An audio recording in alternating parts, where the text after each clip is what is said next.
Waktu masih terus bergulir. Sudah hampir 2 bulan istriku wafat. Sudah 2 bulan pula aku berusaha merawat anakku sendirian. Beruntunglah ada Bima yang selalu membantuku. Ia selalu ada saat aku membutuhkannya. Bima lah yang membiayai hidup kami selama 2 bulan ini. Biar bagaimanapun, aku sudah tidak bisa bekerja lagi karena harus mengurus dan merawat anak-anakku. Terutama anak keduaku yang masih berusia 2 bulan tersebut. Dengan adanya Bima, aku jadi merasa sangat terbantu. Aku jadi tidak sendirian menghadapi ini semua. Bima juga kadang-kadang ikut membantu aku mengurusi anak-anak. Bima jadi sangat dekat dan sangat akrab dengan anak-anakku. Dan aku pun merasa lebih kuat menjalani hari-hariku. Namun cobaan hidupku tidak cukup hanya sampai di situ. Aku pikir setelah kematian istriku, cobaan hidupku telah berakhir. Tapi ternyata aku salah. Cobaan itu masih terus datang dalam hidupku. Berawal dari anak keduaku yang jadi sering sakit-sakitan dan harus sering dibawa ke rumah sakit. Semua biaya berobat anakku juga harus ditanggung oleh Bima. Namun anakku tak kunjung membaik. Hingga akhirnya pihak rumah sakit pun menyerah dan anakku pun harus menyusul ibunya. Untuk kedua kalinya dalam waktu yang sangat singkat, aku kembali harus kehilangan orang yang aku sayang. Aku harus kehilangan anak keduaku yang bahkan masih berusia 2 bulan tersebut. Betapa aku kian merasa terpukul. Rasa sakit karena kehilangan istriku masih membekas di hatiku. Kini aku harus menghadapi kenyataan bahwa aku juga harus kehilangan anak bungsuku. Sungguh sebuah kenyataan yang teramat rumit bagiku. Kenapa aku harus mengalami ini semua? Mengapa aku harus kehilangan orang yang aku sayang pada saat yang hampir bersamaan? Apa salahku sebenarnya? Mas Malik yang sabar ya. Begitu ucap Bima memberi aku semangat. Iya Bim, makasih ya. Balasku terdengar lemah. Sekali lagi, Bima mampu membuat aku menjadi lebih kuat. Dia dengan setia terus mendampingiku menghadapi semua cobaan yang datang dalam hidupku. Dia selalu berhasil membuat aku tidak merasa sendiri. Kini hanya anak perempuan pertamaku yang masih aku miliki. Anak perempuan yang masih berusia 6 tahun tersebut. Ia terlihat sangat murung, meskipun ia belum tahu arti sebuah kehilangan. Namun aku percaya, dalam hatinya masih terus bertanya-tanya, kemana ibunya? Kenapa ibunya tak pernah pulang? Dan sekarang ia harus kehilangan adiknya, teman yang baru bisa ia ajak bermain. Melihat anak sulungku tersebut, hatiku semakin terenyuh, pilu. Tak sanggup rasanya melihat kesedihan di wajahnya yang mungil tersebut. Untunglah Bima selalu berhasil membuat ia tersenyum. Bima selalu mampu menghiburnya. Bima yang tak pernah berhenti memberikan segala perhatian dan kasih sayangnya kepada kami selama ini. Sudah terlalu banyak pengorbanan yang Bima lakukan untuk aku dan anakku. Ia begitu tulus memberikan semuanya, baik itu uang, waktu, kesempatan, perhatian, dan segala kasih sayangnya. Manusia mana yang tidak akan tersentuh hatinya melihat ketulusan sebesar itu? Apalagi aku ini hanya manusia biasa, yang begitu lemah dan tak berdaya menghadapi kenyataan hidup ini sendirian. Kehadiran Bima dan segala kebaikannya selama ini benar-benar mampu menyentuh hatiku. Ia hadir di saat aku benar-benar membutuhkannya. Ia datang di saat yang tepat, di saat hatiku benar-benar rapuh oleh kehidupan yang tidak pernah memihak padaku. Ia selalu ada di saat aku membutuhkan tempat untuk bersandar. Lalu, salahkah aku bila mulai menyukainya? Salahkah aku bila hatiku mulai mengaguminya? Kepribadiannya yang lembut dan penuh perhatian membuat aku jadi ingin membalas semua kebaikannya padaku, membuat aku jadi ingin membahagiakannya. Tapi, apa mungkin aku bisa jatuh cinta padanya? Apa mungkin aku bisa jatuh cinta pada seorang laki-laki hanya karena ia terlalu baik padaku? Lalu kenapa harus Bima? Kenapa ia harus seorang laki-laki? Terlalu banyak tanya dalam hatiku, namun tak kunjung dapat aku temukan jawabannya. Dan pada akhirnya, aku hanya bisa pasrah dan membiarkan semua berjalan apa adanya.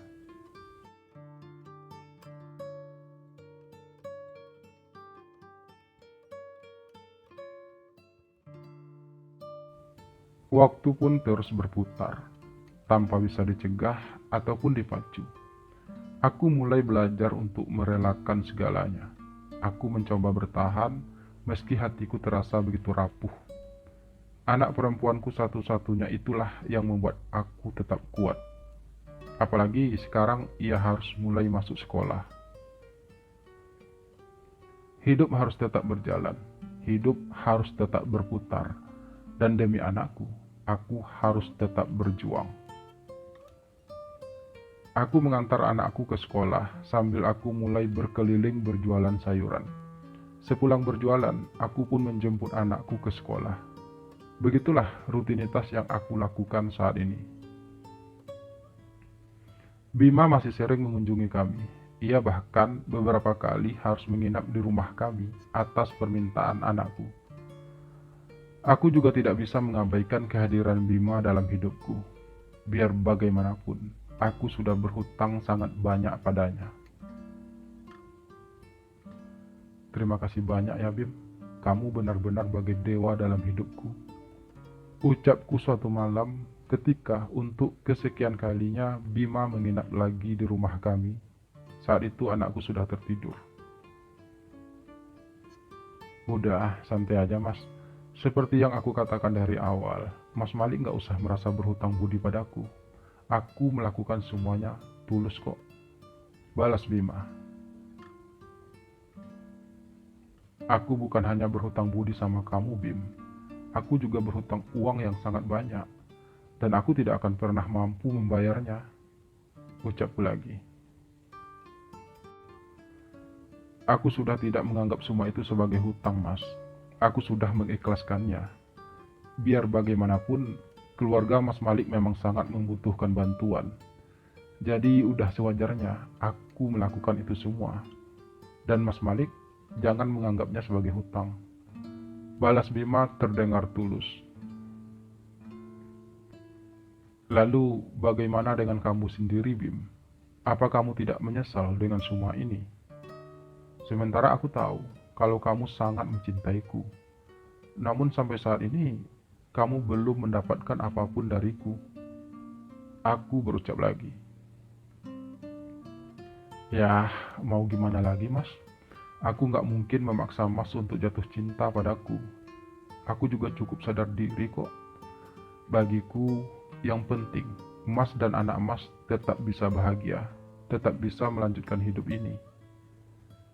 Kalaupun pada akhirnya aku tidak bisa memiliki Mas Malik, aku ikhlas kok. Balas Bima dengan suara sedikit parau. Aku akan belajar untuk bisa mencintai kamu, Bim. Kamu terlalu baik. Aku tak mungkin mengabaikan segala pengorbanan kamu selama ini.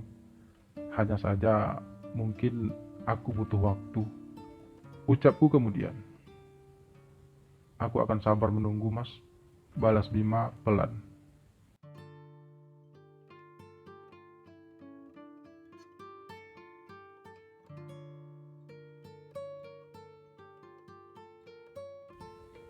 Oh ya mas, ada yang ingin aku sampaikan sama Mas Malik. Ucap Bima kemudian. Setelah beberapa saat kami hanya saling terdiam. Kamu mau menyampaikan apa? Tanya aku sedikit heran. Jadi gini mas, sebelumnya aku minta maaf. Aku nggak bermaksud apa-apa kok. Ini pun kalau Mas Malik mau, ucap Bima sambil sedikit menarik napas. Jadi, rumah yang aku tempati sekarang itu masa kontraknya sudah habis. Aku mau sih memperpanjangnya lagi, tapi si pemilik rumah katanya sudah mau pindah lagi ke rumah tersebut. Jadi, mau nggak mau, aku memang harus mencari rumah kontrakan baru. Kalau Mas Malik setuju, aku ingin pindah ke sini, Mas. Ke rumah Mas Malik. Aku yang akan bayar angsuran kreditnya setiap bulan selama aku tinggal di sini. Jadi Mas Malik nggak usah lagi memikirkan kredit rumah ini. Sekalian, aku juga bisa setiap hari membantu mengurus anak Mas Malik.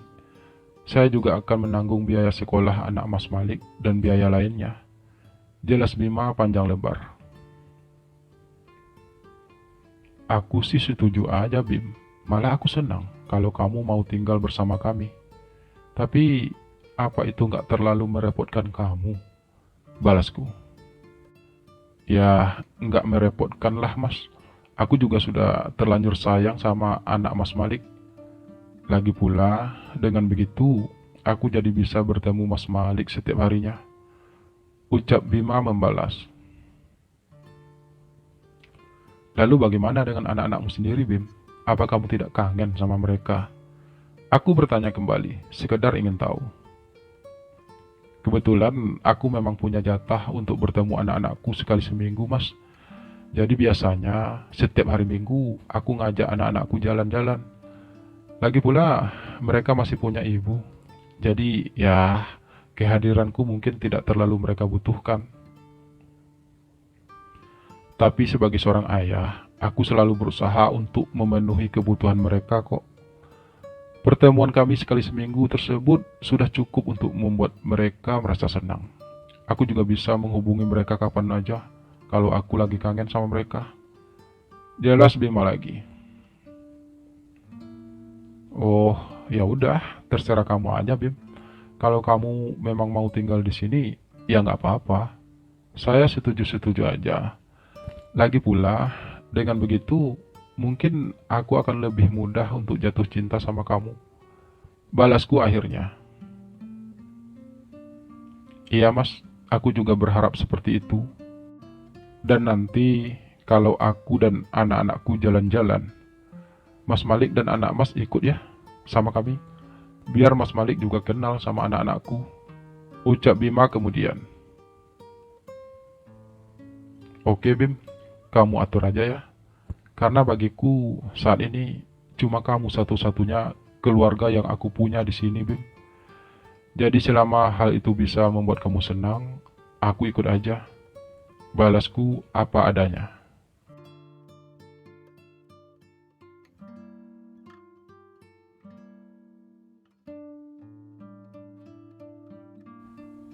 Dan begitulah, Bima pun akhirnya tinggal serumah denganku.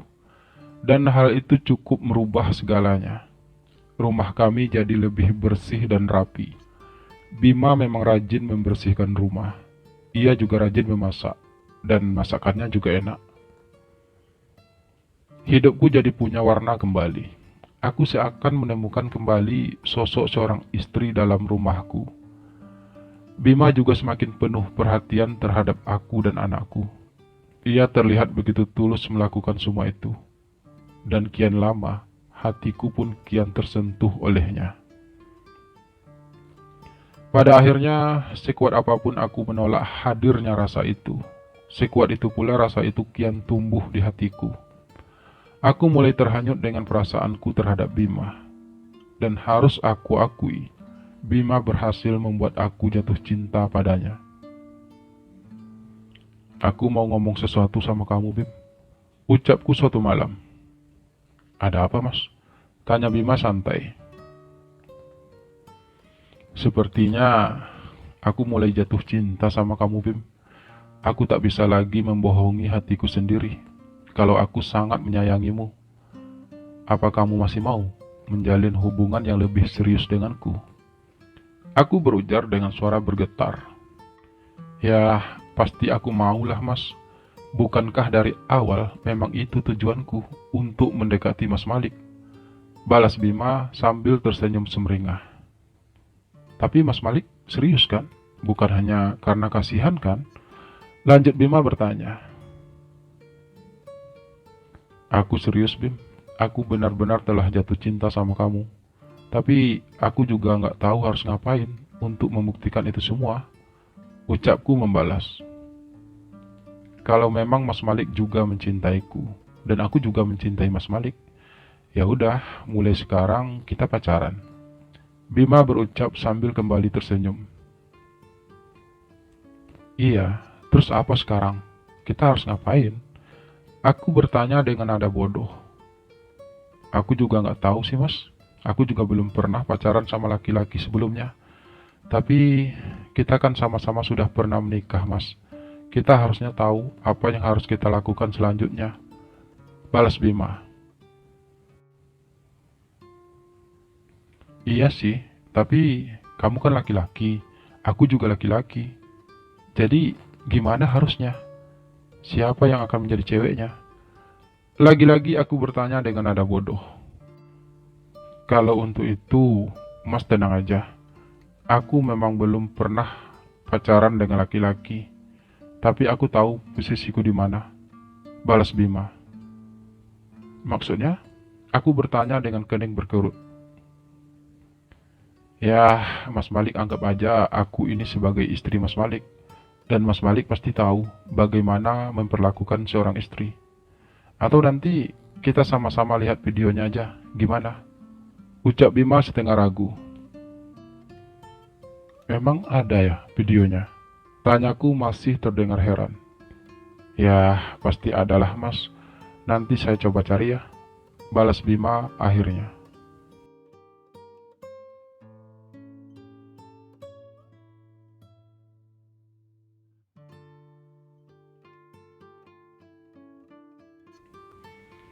Akhirnya aku dan Bima pun resmi berpacaran. Dan aku merasa bahagia dengan semua itu. Apalagi Bima. Ia terlihat lebih bersemangat dari biasanya. Dia jadi semakin penuh perhatian. Aku juga jadi semakin sayang padanya. Hari-hariku jadi penuh warna. Aku seakan menemukan kebahagiaan lain dalam hidupku. Mungkin hal itu tidaklah sempurna, tapi cukup untuk membuat aku jadi merasa bahagia setiap harinya. Walau jujur saja, aku sebenarnya tidak terlalu merasa nyaman menjalani itu semua. Aku sering merasa risih sendiri. Aku merasa khawatir dan merasa takut. Takut jikalau ada yang tahu akan hubungan kami. Takut jikalau ada yang curiga dengan kedekatan kami.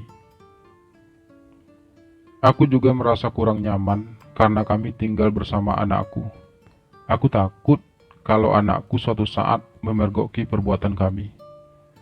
Karena itu, aku dan Bima pun sepakat untuk lebih berhati-hati dalam bersikap.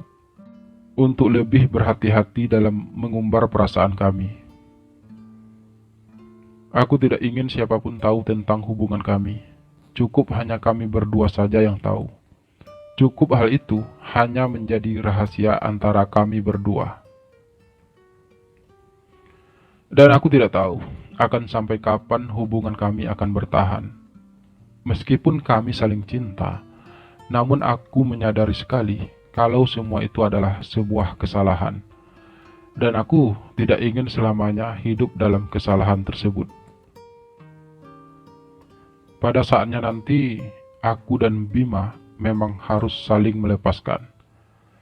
Namun untuk saat ini, aku akan berusaha untuk membuat Bima merasa bahagia. Aku akan memberi Bima kesempatan sepenuhnya untuk bisa merasakan indahnya cinta kami.